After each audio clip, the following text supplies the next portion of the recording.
He took two ill-advised shots from like 30 feet out.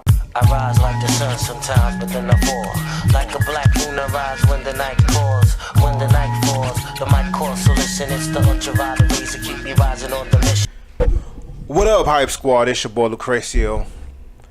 Coming at you with another video today. Post-game reaction to Oklahoma versus Rhode Island. The game that kicked off the NCAA tournament this year.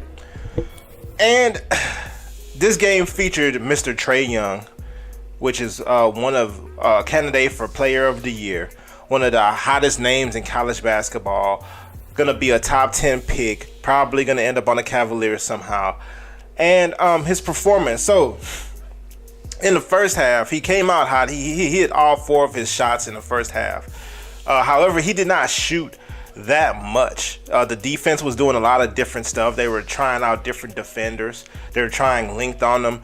They were trying having 2 guys watch them. They found this guy on their bench. Rhode Island found this guy Russell on their bench or whatever, who was like really good at pressuring the ball, 94 feet.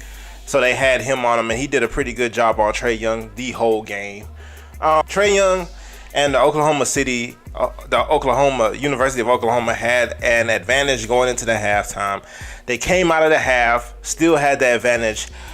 Rhode Island hit them with a quick, with a run deep in the second half, and it looked like Rhode Island had the game. And Trae Young at Oklahoma really pushed back. There's a guy, McNeese, from Oklahoma, who had a great game. Stat-wise, probably wasn't that great, but he was really long, so he was getting his hand on a lot of deflections, getting a lot of blocks, getting rebounds and things of that nature, playing above the rim. He played very good.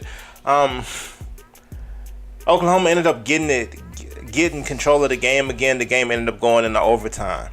Okay, so this game in overtime, what ended up happening, Trae Young, with about 2-3 minutes to go in the overtime, he took 2 ill-advised shots from like 30 feet out. And to me, even though those weren't the plays that technically cost them the game, I thought those were the 2 plays on back-to-back possessions that cost them the actual game. On the first one,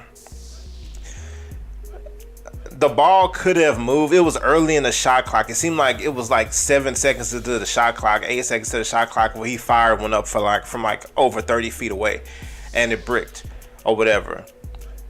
Now, if that wasn't bad enough, the next possession down, it wasn't as early in the shot clock. The next possession down, the ball moved a little bit. He had number 1 wide open in the corner. Now, he may not be a great shooter, but Rhode Island committed 2 defenders to Trae Young that far away from the basketball.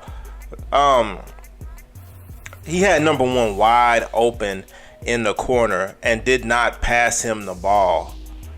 At least if he doesn't shoot it, the defense has to scramble to him. He can get another pass or something. But instead, he fires another one up from the NCAA logo. I thought those were really bad plays. At that time, they had I believe a 1 or a 2 point lead. Okay, those are 2 possessions they could have they came up empty on from bad shot selections that they could have used to push the lead to like 6 points. Because at the time, Rhode Island had a group in that was very, very fatigued. Rhode Island, towards the end of this game, was fatigued because of that energy they put in for that run. They were very fatigued, but it didn't matter because Oklahoma, with the bad shot selection, they had guys. Trae was moving the ball the whole game. But then when it got to overtime, I guess he was trying to take over.